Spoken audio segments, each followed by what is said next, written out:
I've discovered an expensive new hobby. Killing trees. So when the permaculture experts invited me, the amateur tree killer, to a meeting in Bangkok, I of course said yes. My imposter syndrome is about to go professional. The compost. Back on the farm, however, the evidence for the prosecution was extensive.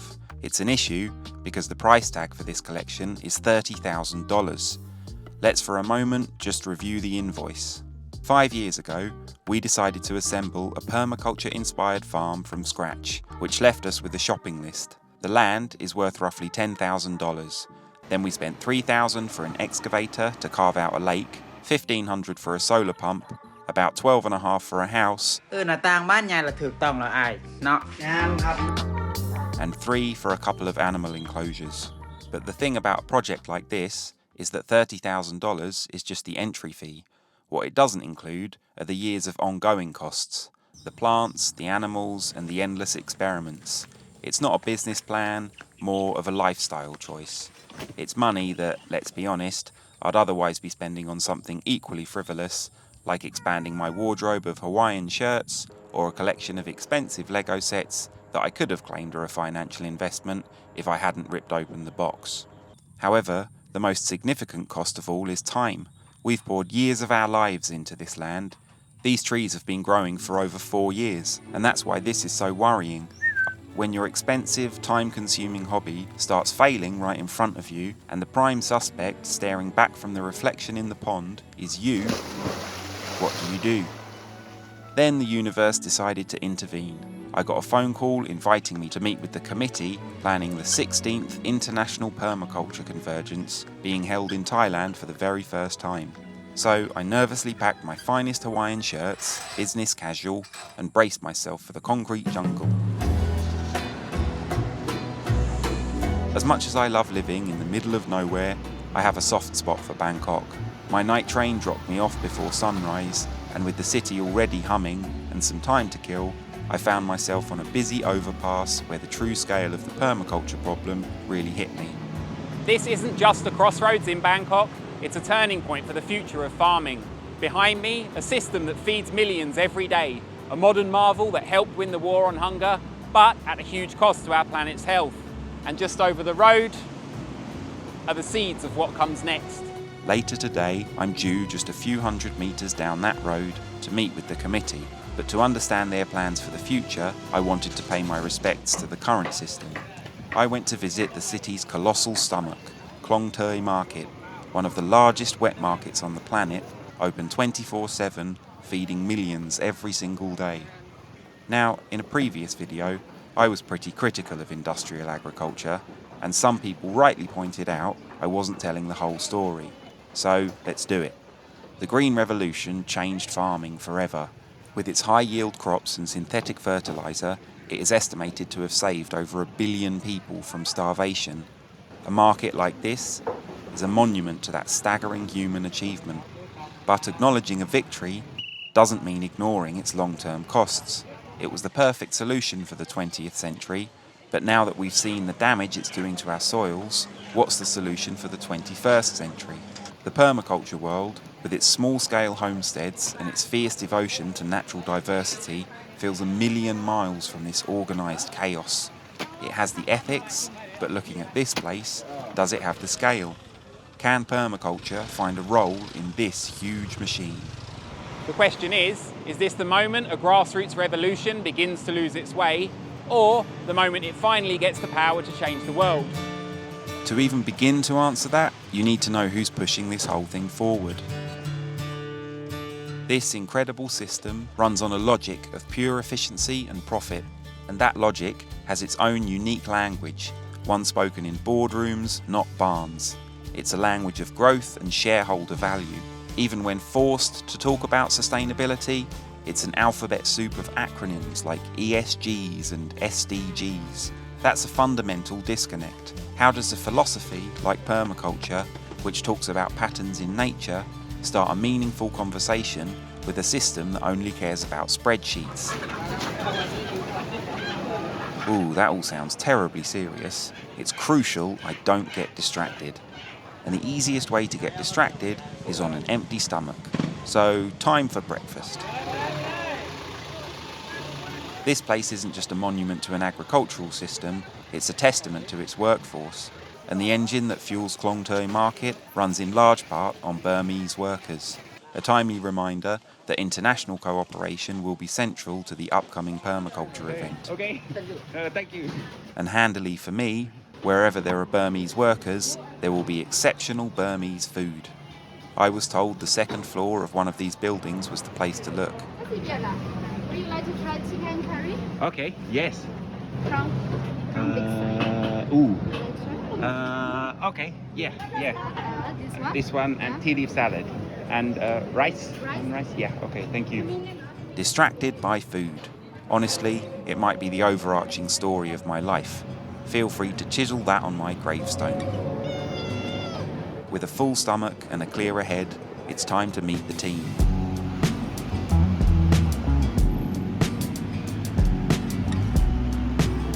This is the Queen Sirikit National Convention Centre, where I was due to meet the committee. But the meeting wasn't for a few hours, which gave me the opportunity to get lost in this parallel universe.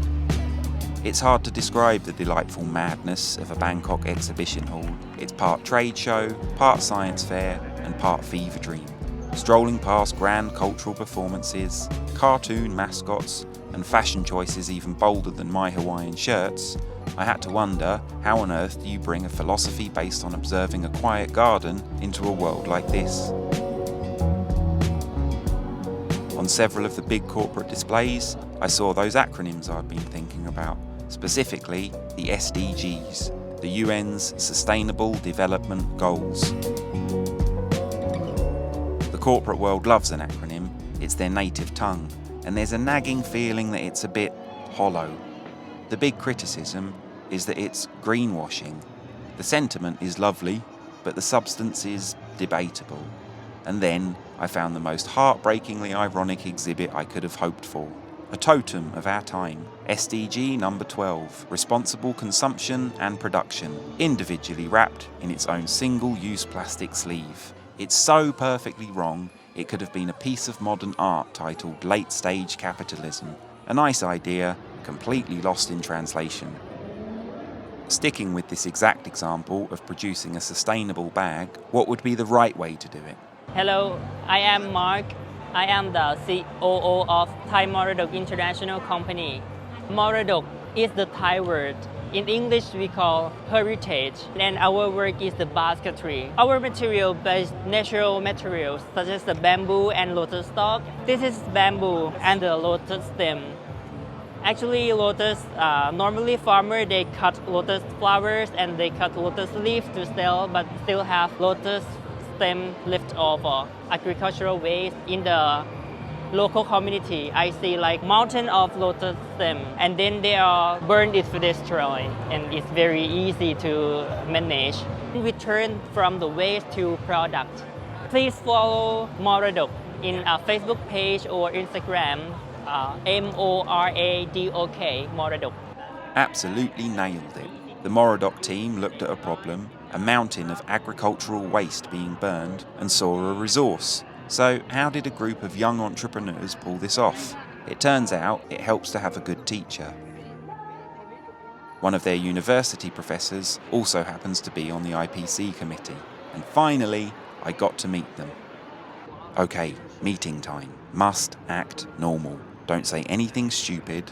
Appear interested and competent. And do not, under any circumstances, mention your tree graveyard. Or Lego. When I had the convergence in 2016, one of the permaculture teachers says, "Oh, this is the best example of permaculture that he sees." But Luke never studied permaculture. That's Michael Commons from GreenNet, basically a legend in organic agriculture, and he's the one that brought up the idea of taking permaculture out of the homestead environment and introducing it to the rest of the world. I'm surrounded by visionaries, so apologies for the limited footage of the meeting. I was a little bit intimidated. My desire to not impose, combined with a healthy dose of imposter syndrome, meant I mostly kept the camera off. But I did make sure to sit next to the most talkative person I could find. It's a good strategy for an introvert, find the extrovert and let them do all the hard work. And that person was Nu. I found out she had been involved in securing funding and sponsorship for the event, a translator between two worlds. I had no idea then, but that short conversation was about to lead us on a 2-day adventure across the city. Have you ever tried riding a bus in Bangkok? A long time ago, yeah, I haven't done it in a while. It's on journeys like this, rattling through the city, that you get to go beyond the job titles. Nu told me about her background, how she started in the world of high finance before dedicating her life to building bridges between the corporate world and grassroots NGOs. Our destination was Victory Monument. She led us inside Centara shopping mall, not exactly where I expected my permaculture masterclass to begin, but I was learning that for Nu, the entire city is her classroom. Can you imagine this place? I helped myself to a delicious plate of Thai red pork, and she explained things to me in the simplest terms. Business has a lot of knowledge and also resource and also some capacities in making the social movement moving forward more effectively. But at the same time, business doesn't have enough knowledge about social issues, environmental issues. Why don't these two sectors work together? When they have different strengths and work together, what does it mean? The resource have been effectively leveraged. And at the same time, we can really ensure that everyone will be on board to make some change. So my organization was established 20 years ago as a volunteer organization between NGO and business who has the same idea. When we start moving corporate social responsibility onward in Thailand. With that, we continue to have a very strong dialogues about the social and environmental issues. And at the same time, the business help NGO to improve their capacity in terms of finance. So these two forces boost any project to move forward very more effectively. What's the name of the organisation? The name is the Network for Sustainable Development Association. Well, I'm full. I can't finish my food. Yeah, you are What bad. shall I do with this? Oh, we can walk to the food waste bin. Yeah. Nu explained that for her, the principles of permaculture shouldn't be limited to farms.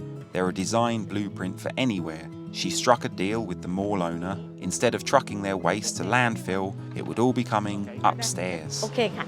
I found a permaculture-inspired solution in the most unlikely of places, the forgotten roof of a shopping mall car park.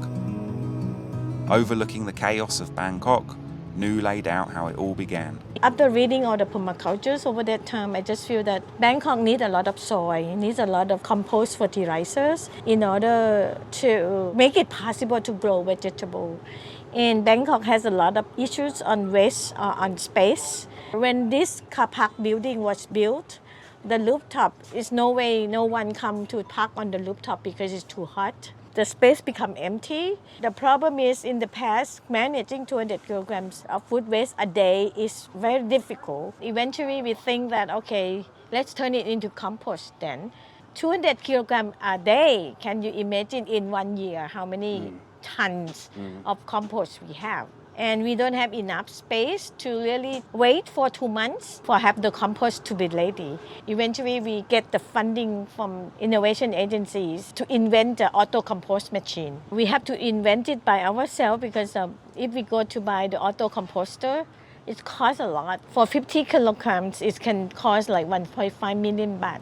When we build it ourselves, we build it 100 kilograms. It costs us only like 500,000 baht. All in all, our machine is very answer my problems, like we don't have space, we cannot wait for too long, and then eventually it's cheap. Okay. So it's economical. So yeah, should we have a quick look at the machine? The machine is the first prototype. Okay. The new one has not yet been commercialized. We plan to promote it by the end of the year. Okay. อ๋อใส่ไปหมดแล้วเหรอ ยังครับ รอพี่หนู So ใส่เศษอาหารเลยค่ะ So we are going for this machine is aerobic machine. We have to put the food waste. The maximum capacity is 150 kilograms.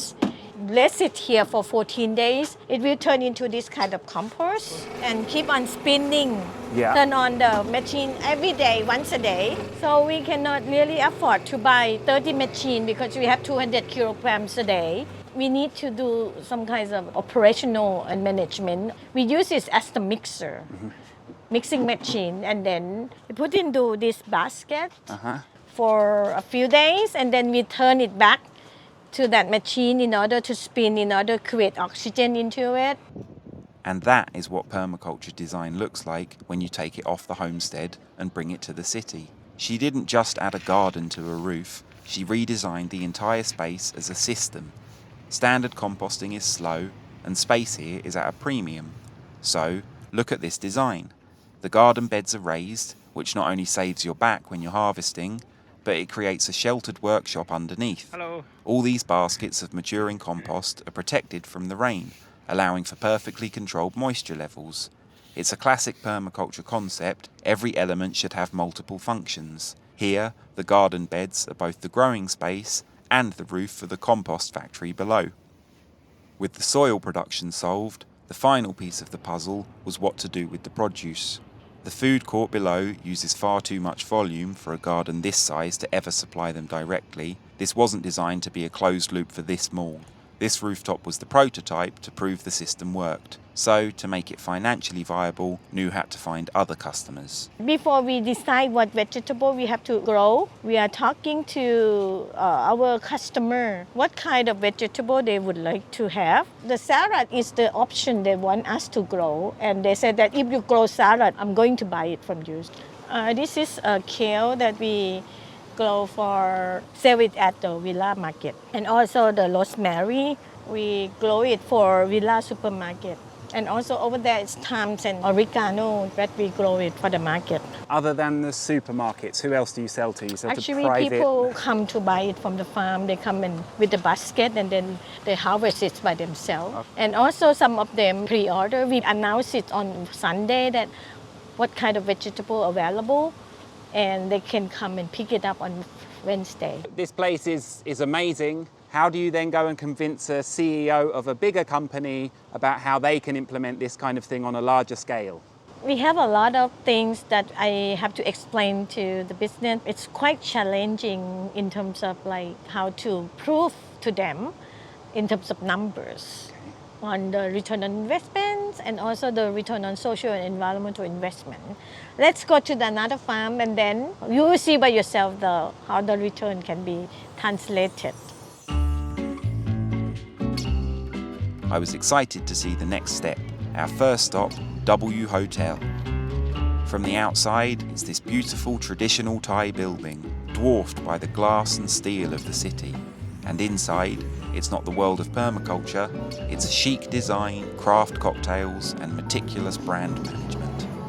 We was introduced by the bartender here. His name is Marco. He is the one who are very creative and innovative person. He trying to marinate the cocktail with the vegetable. From there on, they said that I have to convince my boss to have my own farm on my rooftop. The staff were polite, bringing us complimentary tea while we waited. Unfortunately, the answer on filming upstairs was a firm but gracious no. You can't just enter this world with flip-flops and a camera. There are procedures. It wasn't a definitive no, just come back with the right paperwork. The manager was even kind enough to give us an off-camera tour of their rooftop farm, and it was amazing. Hopefully we can return one day. But for my camera, the only thing on the menu was this excellent and bittersweet tea. Lesson learned, next on the list, the Pullman Hotel. This time we called ahead, another very pleasant conversation that also ended with a polite refusal. This corporate world is surrounded by an invisible moat, and I, the scruffy farmer, did not have the right key for the drawbridge. Nu said to leave it with her and we'd see what tomorrow brings. So I headed back to my own, more moderately priced hotel. Bangkok accommodates for every budget. Mine was about $20 a night. And the decor certainly made an impression. It felt like it was designed by a committee of anime fans, ancient Egyptian historians, and a nightclub lighting technician. I absolutely loved it. 5 stars. The next day, Nu worked her magic. She made the calls, spoke the language, and the gates to the castle were opened. The Centara Grand, towering over the famous Central World Mall right in the heart of Bangkok. The journey to the top feels like leaving the world of agriculture further and further behind. And this is what you expect to find on a Bangkok rooftop: a beautiful pool, a cocktail bar, an oasis of urban luxury. But then you turn a corner and you find a completely different kind of oasis. Here it was, the culmination of Nu's work, a fully operational, large-scale farm in the sky. And Nu began by explaining how it all worked. What is the substrate? It's like coconut husk or something? It's a coconut husk to absorb the moisture and at the same time to make the space for all kinds of microbiomes, earthworm, millipede to stay and help digging out, making the soil more healthy. To do the urban farming, it's quite a new thing for Bangkok people, and in particular Thai people. We rely on agricultural product from the rural area. But in Bangkok, we have this situation where there are 9,000 tons of waste in Bangkok daily, and at the same time, 65% of the 9,000 tons are food waste. What we can think about how we turn out the food waste into something valuable treasure. It's the compost. And at the same time, we are helping the Bangkok Metropolitan Administration to reduce their expense on the waste management. Now, with a full understanding of this closed-loop system, the conversation shifted. We know the sustainability benefits, but what about the practical, hard-nosed financial incentive? This is how she translates permaculture for the boardroom. This circular urban farming is the model offered to the business to tackle on the triple bottom line, people, planet, and profit. It's the concrete solution that all the business can feel that the money that they would like to invest on developing this kind of farm worth for them. At the same time, they can help this planet and they can help the people in the community to create more green jobs. This kind of farm, we target the payback period is about 2.5 years. And at the same time, they can reduce their food waste, and then they help create the nature positive solution. So for this kind of farm, it's helping the business to make a quick decision, say yes, please do it, create the green space, have more access to food safety, and at the same time, it's help the business, in particular the hotel, and they can boost up the image and reputation to draw more clients, more guests to the hotel. So she'd cracked the code. She had a system that was good for the planet and good for the profit margin. But I had one last question, the entire reason I was here in the first place. Do you think this approach can influence the International Permaculture Committee to try and go down that more corporate route? Everybody right now, the people in the urban area, people in the rural area has encountered the same disaster, the global warming, the climate change. We are on the same boat. If we are going to hold this space, only the permaculture practitioners, we ignore the impact of doing permaculture in everywhere, with all walks of life, with all sectors. We are losing our hope in making this world more peaceful. Nu's vision doesn't stop here. It's the beginning of a much larger initiative called Voice of Resilience. Reading through their strategy, it's incredibly ambitious. With her own prototype and several hotels already on board, they're targeting entire districts. Silom, Ramapur, Satorn. The goal isn't just a few gardens, it's to transform the whole of Bangkok's skyline, manage waste at the source, and build a more resilient food system for millions. It all sounds perfect. Maybe a little too perfect. I couldn't shake the image of that tiny little bag, that symbol of good intentions lost in translation. This is the disconnect that makes people cynical. So what does Nu, the ultimate pragmatist, have to say on the matter? Permaculture is considered more of like a grassroots movement from the bottom, and then things where you work in the corporate industry are seen more as a top-down. There will probably be people within the permaculture community that are a little bit skeptical. Yesterday I went to one of the exhibitions and I found this It's one of the SDGs printed on a bag, number 12, responsible consumption and production, and they were all individually wrapped in little plastic bags. For some people, they think that the top-down concepts are more about optics and distraction rather than real action. So for the people that are worried about corporate sponsorship, how would you answer them? And like, what do you think of these kind of things? I think for the business side, it's a journey for their learning. It's very difficult for me in the 20 years ago that I tried to promote this to the corporate because they has no clue what is global warming, what is climate change. But now recently, the flooding, high temperatures is the real thing. People feel it and people afraid of it. Whoever trying to walk the opposite road to the business, I think you're going to have a limited world for yourself. But if you think another way around, people has the same walk, sitting on the same horizon of disaster. And we have no more room to help ourselves.